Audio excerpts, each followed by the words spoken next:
Hello, Frida. Hello, Eddie. How are you doing? I'm all right. How are you?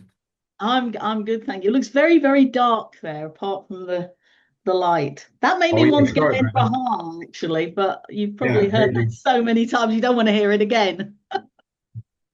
It's lovely to meet you, and congratulations on the film. Congratulations on your performance as well.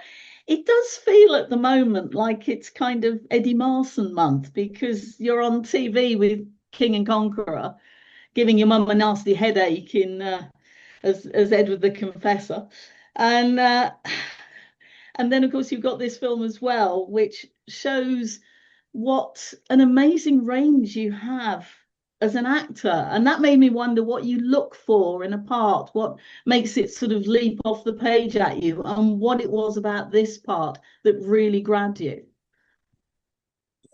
Well, there's two things that I always try to do. Whatever I'm doing, it has to be different to what I did before. It wasn't really my choice as an actor. Even when I was at drama school, I was never cast as the lead. And lead parts in stories are quite neutral. They're quite bland, actually, to the central protagonist because they're like if a film is like a ghost train ride, the central character is bland because it's the train that you sit on and go on that ride. And what I've always been employed to do is to play the guy who goes boo. That's what I do. And so I realized very on that people would never employ me to be me. I don't have a natural charisma. You know what I mean? You're never going to get an Eddie Marsan movie. No, you're never going to say, let's get Eddie Marsan because I want him to be Eddie Marsan. No one knows what I am anyway. I don't even know what I am. And so what I tried to do, I realized that the more diverse I could become, the more there was a guarantee of work. If I create, could, if as many people as possible had a different idea of me, then I would be on multiple lists. And that's what I've always tried to do. But the reason why I chose this film specifically is because I get asked to do lots of gangster movies because I come from the East End and I grew up around lots of old gangsters. And the reason I avoid doing them is because I don't like the way they're depicted. I never wanted to be a caricatured Cockney, if you understand what I mean. I always felt that the writers and the producers were asking me to become something that I didn't think was authentic. And what I love about this story is that Ronnie Blake and all these men are very similar to the men that I grew up with. They were um, they were violent, but they were full of regret. They were slightly pathetic.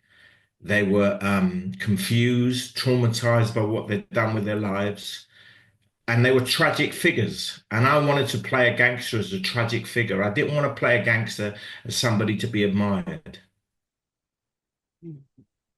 As well as drawing on your background, I wondered how much you drew on the sort of classic British mob movies of the sort of 60s and 70s, with Very Michael much so. Caine and Bob Hoskins, because that's exactly what it made me think of. When I played this character, every time I there's a Stanislavski term called a germ, which it means the essence of a character. So every time you play a character, you find what the essence is, and that becomes the point of reference for everything: costume, voice, makeup, everything. And my germ for this was Bob Hoskins. I just imagined if Bob Hoskins was in this part, how would he play it? I didn't do an impression of Bob Hoskins, but it is my homage to Bob Hoskins because I think the films like Mona Lisa and Long Good Friday, they show there's a vulnerability to their masculinity that we've lost now in this country. And I don't know why. I have my suspicions. But at the moment, gangsters are becoming wish fulfillment characters. They're almost like a video game. They're like two-dimensional avatars for people going through a midlife crisis or young boys who've been playing Grand Theft Auto all their teenage years, you know? And they're not real characters. And what I loved about this And the reason it's a homage to Bob Hoskins and Michael Caine and David Heyman in a sense of freedom is that there's a wonderful vulnerability to him.